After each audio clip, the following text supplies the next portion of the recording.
I have two phones right here. So this is the next-gen Xiaomi 15 Ultra, and it has the greatest camera system that I have ever seen on a phone. Okay, so let's say we wanted to zoom into that cathedral over there. We keep going. We're at 10x, 20x, go all the way to 120 times. Capture. Oh my God. That's ridiculous. Then this is the company's even more bonkers, never before seen or covered Future phone that, let's just say, isn't even close to anything I've used before. This thing is so precious that someone has actually flown all the way from China to hand deliver the thing. So let's find out what makes this crazy and then what makes this even crazier. So this is how the 15 Ultra comes presented. Pretty classic Xiaomi style insert on top, which has a SIM ejector, a USB-C cable, manuals, and then a hard shell clear case. And that is it. Even though this is a full-size box, there's still no charger. Probably because the phone's camera alone takes up half the space. And I'm butchering this peel. Okay, there we go. Wow.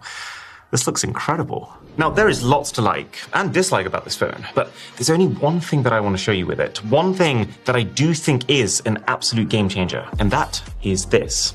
I'm not even talking about the cameras in general, literally this one specific telephoto zoom camera. Because here's the thing, for the entire history of multi-camera smartphones, you've had a main camera, your best quality camera, and then a few secondary cameras flanking that main camera, which aren't as high quality. But this phone is the first time that I would say that that's not the case. This telephoto camera is so freaking good that it has now basically become my main camera, and that completely changes how you use a thing.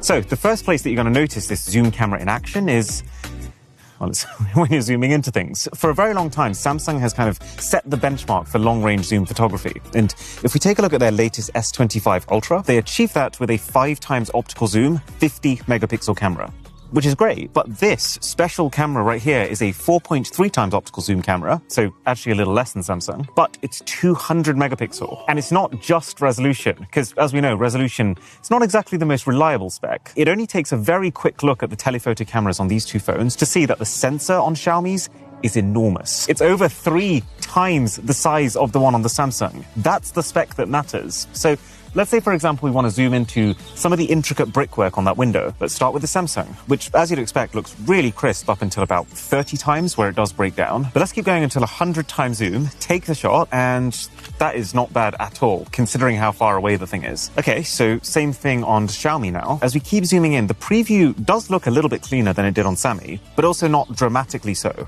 That is until we hit capture, because geez Louise. At this point, it is an absolute landslide win for Xiaomi. And that's partly because of this really high quality, high resolution zoom camera, but it is also partly because of AI processing. So when you zoom in past the 20 times mark on the Xiaomi, you will see this little AI indicator pop up. If that's yellow, it means that when you take the shot, it's going to comb through and essentially upgrade everything using its best estimation of what it thinks they look like. And this part of the equation, you might completely hate, because the more AI is involved in your photography, the more it begs that ever-present question of what actually is a photo. But I do think that it's quite tastefully integrated here. It feels so satisfying to see your blurry 120 times zoom photo suddenly transform after you've captured. The results can be weird, let's say 5% of the time, but then they are actually making the photo a lot better 95% of the time. The setting isn't hidden away inside some sort of clunky image editor. It's literally one click to turn on and off just before you capture. And also, even when it's turned off, this is still fundamentally the best zoom camera that I've ever used on a phone. So it's got a great zoom camera. It takes great zoom photos. That much is not the slightest bit surprising. The bigger change that you notice is when you start to use this camera for other things. So, for example, if you grab this, and let's start by recording video using the phone's normal wide camera, this is how it will look.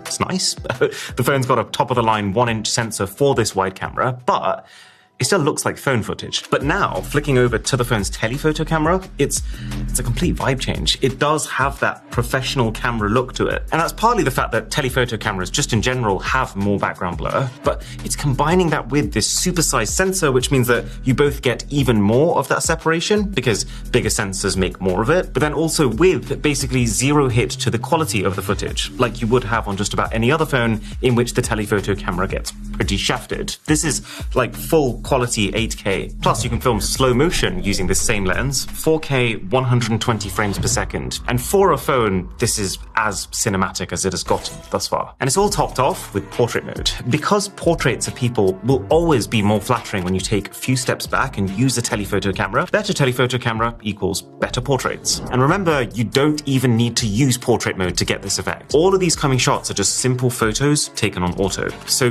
don't get me wrong, Xiaomi has issues that they need to work on, like their software update schedule, the fact that this phone is pretty awkward to handle. But the point is, this camera ain't one of them. You know what they need to do next? They need to give this telephoto camera a really short minimum focusing distance so that it could also become your macro camera too. That would be next level. But yeah, that's the key cool thing about the Xiaomi 15 Ultra. And then there's just little AI tidbits like AI Expand that I would say works just as well as Samsung's generative image editor, which is a compliment. Plus AI Sky, which I've always thought was a cool feature, and now I guess thanks to more intelligent processing, it's also a pretty powerful feature. I could totally see how if you were listing your house for sale and you wanted a sunny shot to sell it, then this is a way more reliable way of guaranteeing it as opposed to waiting for one. So now it's time to step up. What do you do when even that camera isn't enough? Well, this is the Xiaomi concept camera system. There's only 10 to 20 of them in the world, and Xiaomi has specifically designed them to prove a single point. So you get the phone, and then you get this lens. So let's be very clear about something for a minute. The idea of adding a professional lens to your phone is not a new one. I mean, you've been able to buy phone camera lenses on Amazon for like 15 years now. Not to mention, even Xiaomi themselves have tried to properly integrate a lens system onto one of their previous concept phones. But this is the first time that I've ever seen the camera attach onto the middle of the phone. There's a reason. So the issue with what's been done for years now is that it doesn't really matter how great the lens that you make is. If you're putting that lens on top of a phone-sized camera sensor, there's a limit to how good it's going to be. There's a limit to how much light it's going to be able to process. There's a limit to detail. Because while the lens can absolutely direct the light, ultimately, it's the camera sensor that's recording that light and turning it into the end photo. So what Xiaomi's decided is, if you actually wanted to avoid all bottlenecks, if you actually wanted to make a phone capable of big camera photography, then you really need to create both an external lens and an external sensor. So this might look like it's just a lens, but this is actually a full system designed in-house by Xiaomi that contains both. Think of this like an entire camera, just without a screen. And you might have the same initial reaction that I had to this, which is, why would you do that? Look at this phone. It already has its own full set of internal cameras here. Why on earth would you ignore all of that and stick this entirely separate new camera on top? At that point, like, what is this even for?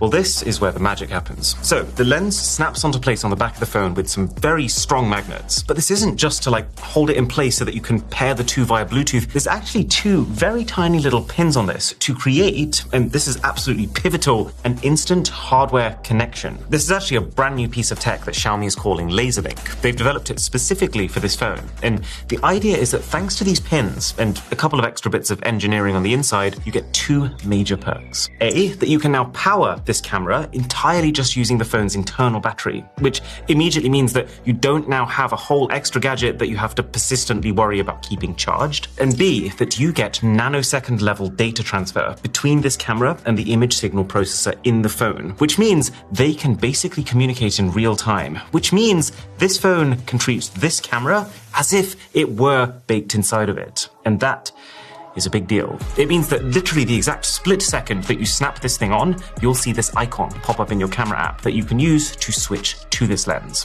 which is not normal. Every concept phone that I've used up until this point has had potential, some sort of cool feature that works, but with just about everything else surrounding it being really clunky. And so it's quite surprising just how refined of an experience this feels. And just think about what it means. It means that all of a sudden you are shooting using this. You're getting all the benefits of high-end optics. So this is a 100 megapixel, 35mm f1.4 lens with a 4/3 sensor. So in English, that's basically extreme resolution with a sensor that is twice the size of the biggest sensors on any smartphone to take advantage of that resolution. And with a pro-level lens that's built similarly to the way a smartphone's lens is built, just with enough space to actually execute it properly. And you can have that all with the intelligent AI software processing that's been being optimized on smartphones for like the last 15 years plus. It means that you get smartphone features, like I can still use things like live motion photos, like AI face beautification, or even portrait mode if I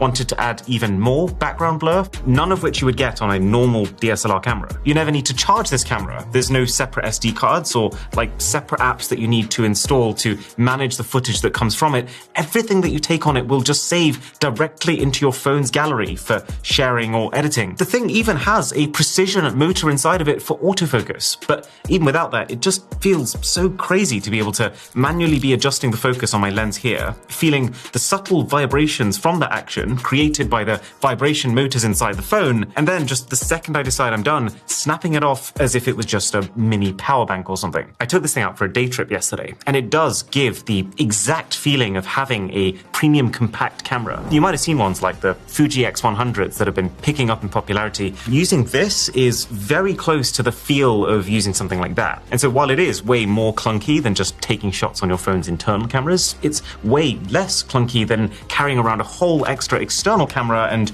all of the extra fiddling that comes with that. And the difference between this and a phone camera is absolutely indisputable. Like, even my grandparents would have no issue being able to see it, especially as it becomes even more pronounced at night. Okay, two caveats that I did pick up on are, one, the battery is not great on this, and that's because this concept is based on a Xiaomi 15, but to fit the power delivery mechanism required to get power from the phone's internal battery to this camera, they've actually had to shrink the size of the battery that the phone would normally come with, which is acceptable for a concept, but should Xiaomi ever come to releasing a final product like this, it's an issue they'd need to figure out. And then two is just the fact that this isn't like the best lens ever. As of right now, this doesn't quite match the image quality that you could get from something like the Fuji. But to their credit, solvable issue. I imagine that they've rattled this together quite quickly just to demo the point of what it does. But now that this whole laser link system is built and it works, then I can't see a reason why they couldn't just work with a company like Leica and co-build an entire system of really top-end lenses that have built-in sensors. And hell, you could have completely different types of accessories. Like, there's no reason you couldn't have an 8 terabyte storage drive that would snap onto the back and be able to instantly read and write just like internal storage because of the physical connection from the pins. Does this have mainstream potential? Maybe. I'm not yet convinced, but I mean, at the very least, this is as convinced as I ever have been by a concept phone.